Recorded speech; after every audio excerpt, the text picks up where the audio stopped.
Hola, ¿qué tal estáis? Espero que estéis muy bien. Bienvenidos a vuestro canal Espiritualidad Práctica.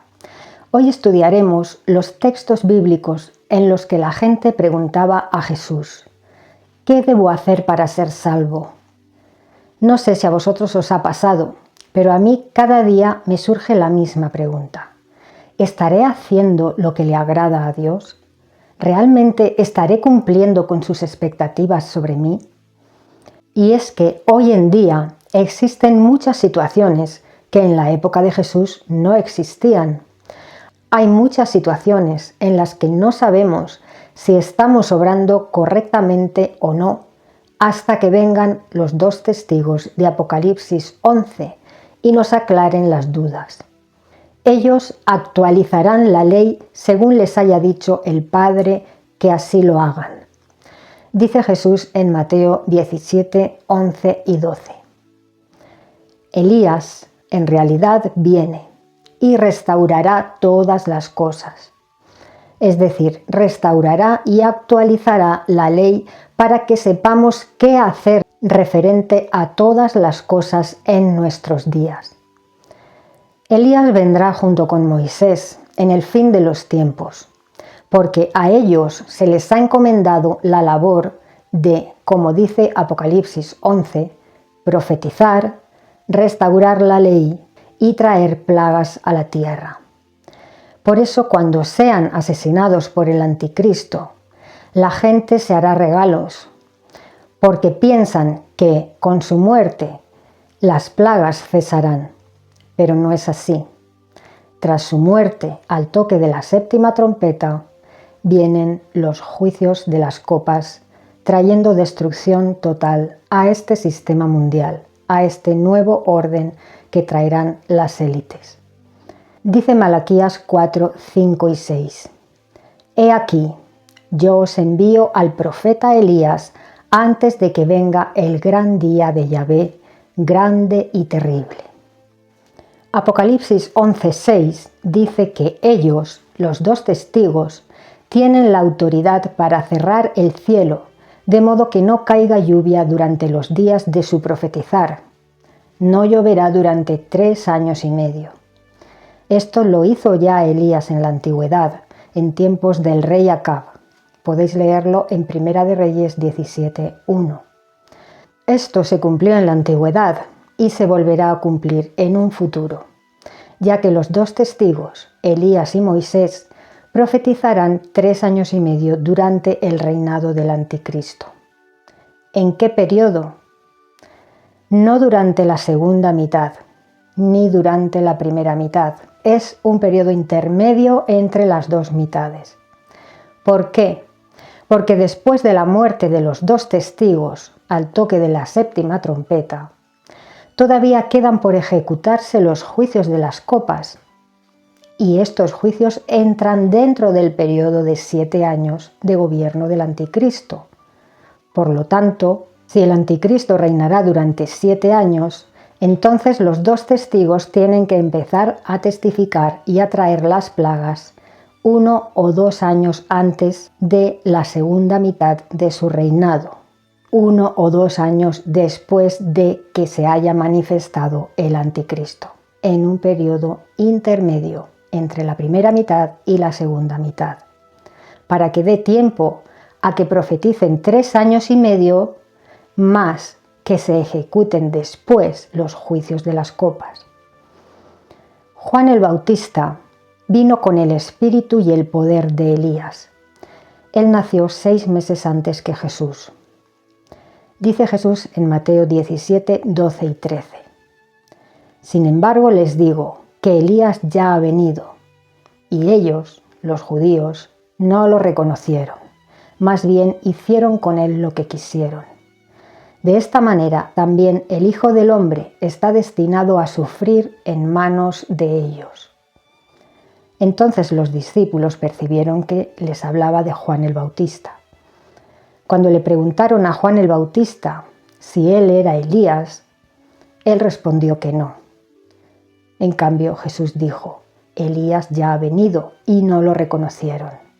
Lucas 1:17 amplía la información y dice que Juan el Bautista vendría delante del Mesías con el espíritu y el poder de Elías.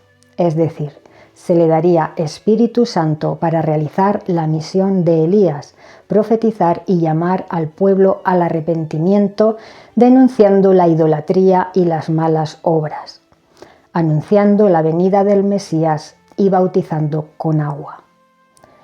Cuando la gente preguntó a Juan el Bautista, ¿qué haremos?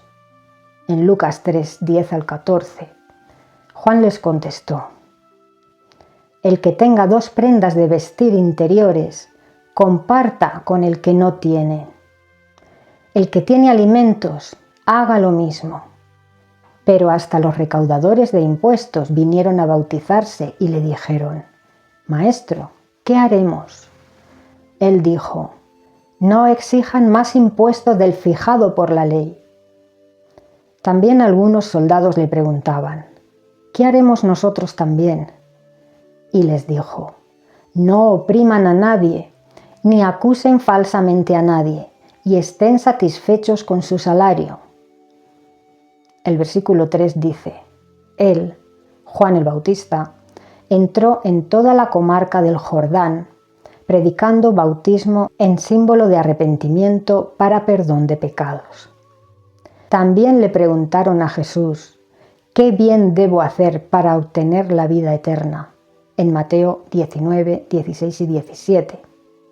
Jesús le respondió, si quieres entrar en la vida, observa los mandamientos continuamente.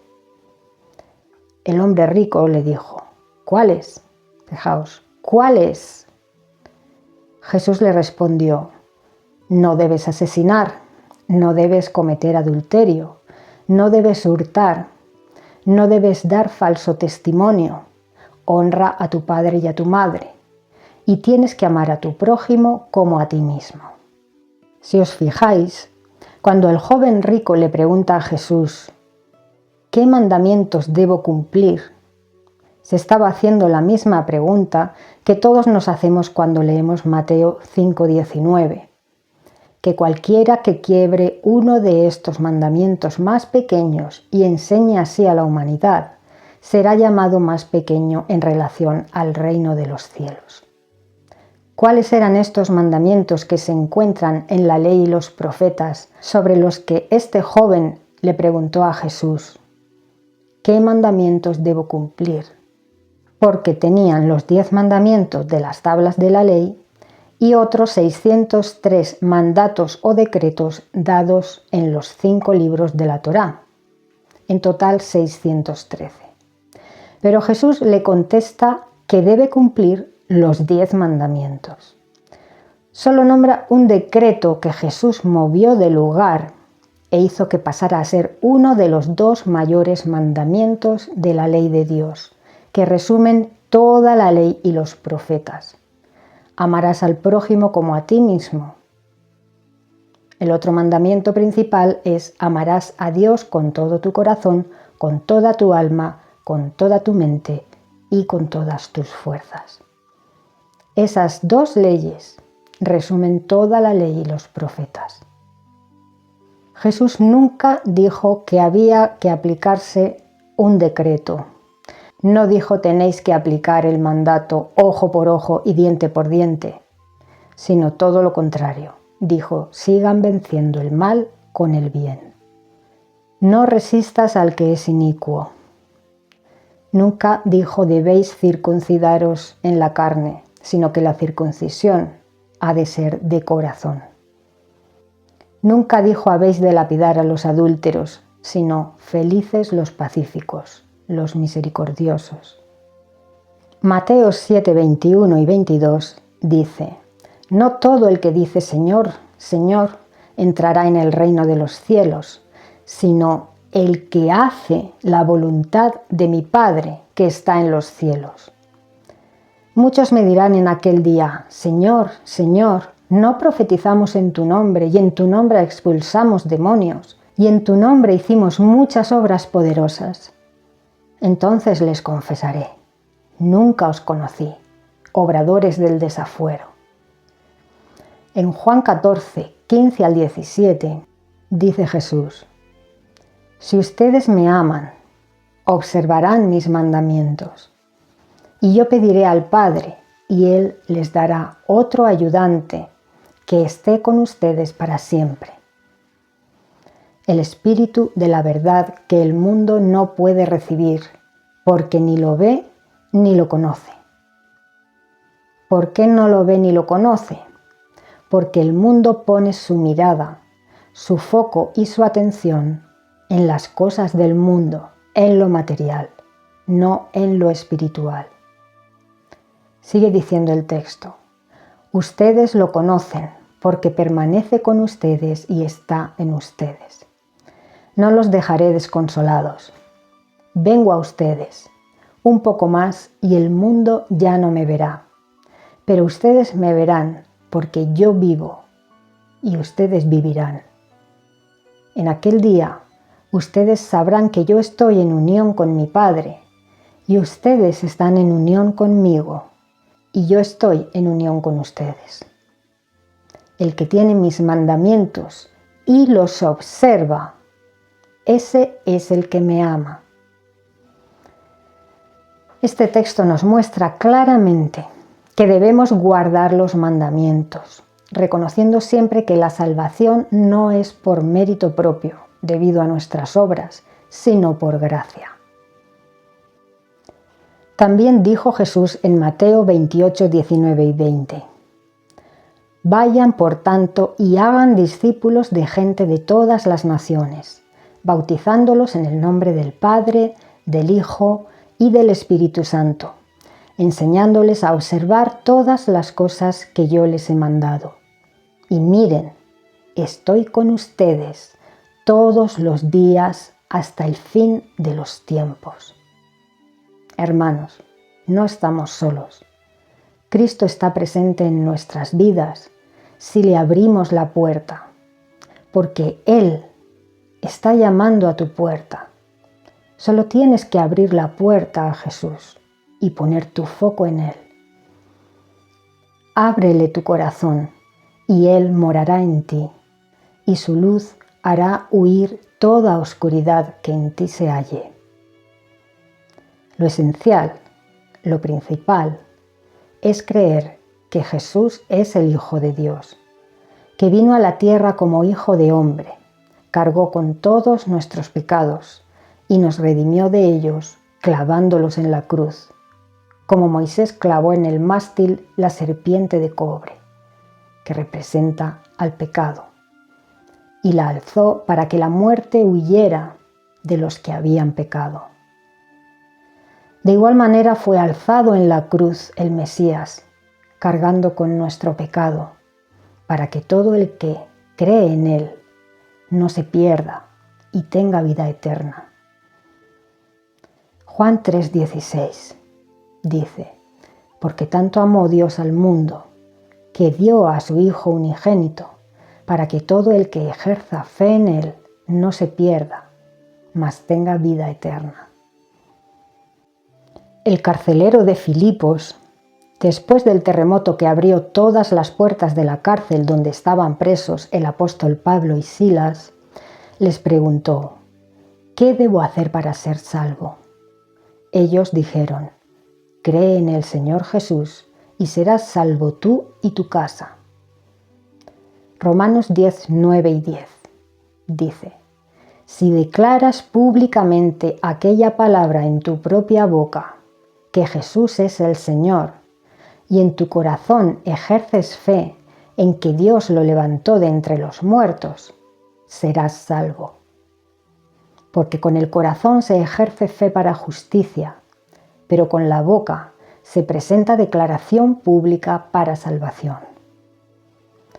Otra cosa que dijo Jesús que hiciéramos en su memoria es conmemorar su muerte, pasando el pan y el vino y comiendo el cordero de Pascua, tal y como hizo Jesús durante la última cena en la celebración de la Pascua. Vamos a hacer un pequeño resumen de lo visto hasta ahora necesario para ser salvo. Primero, tener fe en Jesucristo. La salvación comienza con creer en Jesús como Hijo de Dios, como Mesías y Redentor, y creer que Dios lo resucitó de entre los muertos. Porque los musulmanes, por ejemplo, creen que Jesús era un profeta, pero no creen que sea el Hijo de Dios ni creen en su resurrección. Segundo, arrepentimiento de pecados. Pecado significa errar el blanco de la diana. Significa conducta errónea, desviarse del camino correcto. Es necesario un cambio de dirección desde el corazón que nos aleje del pecado. ¿Cómo? Cumpliendo los mandamientos, los 11 mandamientos. Es necesario un arrepentimiento sincero de corazón. Tercero, el bautismo. El bautismo es una demostración pública de fe y obediencia que acompaña al arrepentimiento y simboliza el nacer de nuevo. Como Cristo dijo a Nicodemo en Juan 3:5, dice: a menos que uno nazca del agua y del Espíritu, no puede entrar en el reino de Dios. Cuando uno se arrepiente de corazón, confiesa sus pecados y se vuelve al camino correcto, el camino estrecho, donde caminan quienes viven en Cristo y para Cristo y guardan sus mandamientos, el Espíritu desciende y son bautizados también con fuego, naciendo así del Espíritu que lo acompañará hasta el fin de los tiempos. Cuarto, confesión de fe. Declarar todo esto con la boca, como dijo el apóstol Pablo. Si confesares con tu boca que Jesús es el Señor y en tu corazón ejerces fe en que Dios lo levantó de entre los muertos, serás salvo. Porque con la boca se presenta declaración pública para salvación. Quinto, obediencia a Dios. No basta con palabras y creencias. Hay que vivir conforme a la voluntad de Dios. Guardar, intentar cumplir sus mandamientos. Si caemos en el error del pecado, nos hemos de arrepentir y empezar de cero. Hemos de ponernos la armadura que el apóstol Pablo llevaba para luchar contra las fuerzas espirituales oscuras, contra las cuales es nuestra batalla. Esta armadura nos protege del mal y está forjada con el cinturón de la verdad, la coraza de la rectitud, el calzado del Evangelio, el escudo de la fe, el yelmo de la salvación y la espada del Espíritu. También nos exhorta el apóstol Pablo a cultivar los frutos del Espíritu en Gálatas 5, 22 y 23. Dice: mas el fruto del Espíritu es amor, gozo, paz, paciencia, compasión, bondad, fe, mansedumbre y autodominio. Podríamos añadir también humildad y sabiduría. 6. Obras que acompañan a la fe. Recordemos que no somos salvos por obras, sino por gracia. Pero la fe sin obras está muerta, como dice Santiago 2, 14 al 17. La fe junto con las obras se convierten en el aceite que llena nuestras lámparas y hace que nuestro cuerpo esté lleno de luz. La luz que necesitamos para encontrar el camino a la casa del Padre, donde se celebra el banquete de bodas. Ese camino es Cristo, que mora en ti y en mí, y su luz extingue toda tiniebla que pueda encontrarse en nosotros. 7. Conmemorar la Pascua como recordatorio del sacrificio redentor de Jesús por la humanidad. Durante la última cena, Jesús dijo a sus discípulos en Lucas 22, 19: «Haced esto en memoria mía». Como dijo Juan el Bautista, Él es el Cordero de Dios que quita el pecado del mundo. Damos gracias a Dios por haber enviado a su Hijo unigénito para nuestra salvación. Y damos gracias al Hijo por su aguante y fidelidad, por haberse mantenido fiel hasta el final, cargando con nuestros pecados y padeciendo en la cruz. Este resumen de 7 puntos es la base, las instrucciones básicas que Jesús nos dio en las Escrituras para ser salvos. Pero también nos dio Jesús multitud de consejos prácticos para tener una vida en santidad y justicia, para no salirnos del camino recto, para no errar la diana, para que nos vaya bien en la vida. Muchos de estos consejos se encuentran en los capítulos 5 al 7 del libro de Mateo. Por ejemplo, la regla de oro. Mateo 7:12 dice: Por lo tanto, todas las cosas que quieren que los hombres les hagan, también ustedes de la misma manera tienen que hacérselas a ellos. Esto, de hecho, es lo que significan la ley y los profetas. Fijaos que resume la ley y los profetas en este mandamiento, en obrar el bien. Mateo 7, 1 y 2 dice: Dejen de juzgar para que no sean juzgados, porque con el juicio que ustedes juzgan serán juzgados, y con la medida que miden se les medirá. Esto es por ley de causa y efecto. Jesús sabía a la perfección las leyes universales. Mateo 6, 19 y 20 dice: Dejen de acumular para sí tesoros sobre la tierra, más bien acumulen para sí tesoros en el cielo. Versículo 24. No pueden servir a 2 amos, a Dios y a las riquezas. ¿Y qué le dijo a Jesús el joven rico, que preguntó a Jesús: ¿Qué debo hacer para ser salvo? El joven dijo: He cumplido los mandamientos desde que era niño. Pero Jesús le contestó: Hay una cosa que todavía no has hecho.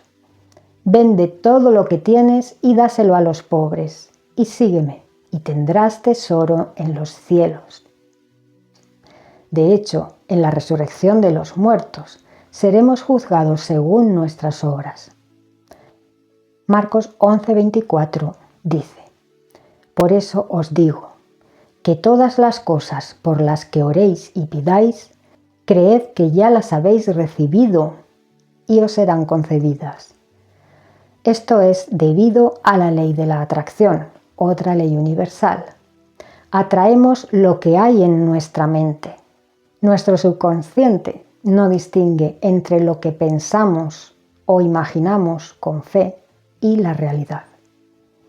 Por eso es tan importante qué es lo que estamos pensando cada día, porque vamos a atraer a nuestra vida lo que haya en nuestra mente. Y si ese pensamiento va acompañado de una emoción que le da vida, entonces le estamos dando la orden a nuestro subconsciente de que materialice en nuestra vida aquello que hemos creado con nuestro pensamiento y nuestras emociones. Así pues, si piensas, por ejemplo, que no vas a encontrar trabajo porque hay mucho paro, es muy difícil, siempre habrá gente más preparado que tú para encontrar ese trabajo, nunca vas a encontrar trabajo. Eso lo experimenté yo en propia carne en mi juventud, a pesar de tener estudios, ganas de trabajar en lo que fuera, disponibilidad y vehículo, nadie me daba trabajo, ni siquiera en el campo. ¿Cuándo cambió mi situación? Cuando cambié mi forma de pensar y aprendí a ver las cosas de otra manera, cuando tomé decisiones y me hice merecedora de lo que quería lograr. Actualmente tengo un trabajo fijo, bien remunerado, trabajo en lo que me gusta, suficiente. Es necesario que conozcamos las leyes universales. Las más importantes son la ley de causa y efecto y la ley de la atracción. Lo negativo atrae a lo negativo y lo positivo atrae a lo positivo. Por eso nuestra mente siempre debe estar llena de lo que queremos lograr, pensando que ya lo hemos logrado, teniendo fe, pero sin obsesionarnos, pensando lo que queremos y dejándolo ir. Se queda ahí pendiente de que mi subconsciente materialice y traiga a mi vida lo que yo estoy pensando. Jesús en sus enseñanzas siempre nos exhortaba con consejos prácticos. Él conoce las leyes universales y conoce al Padre.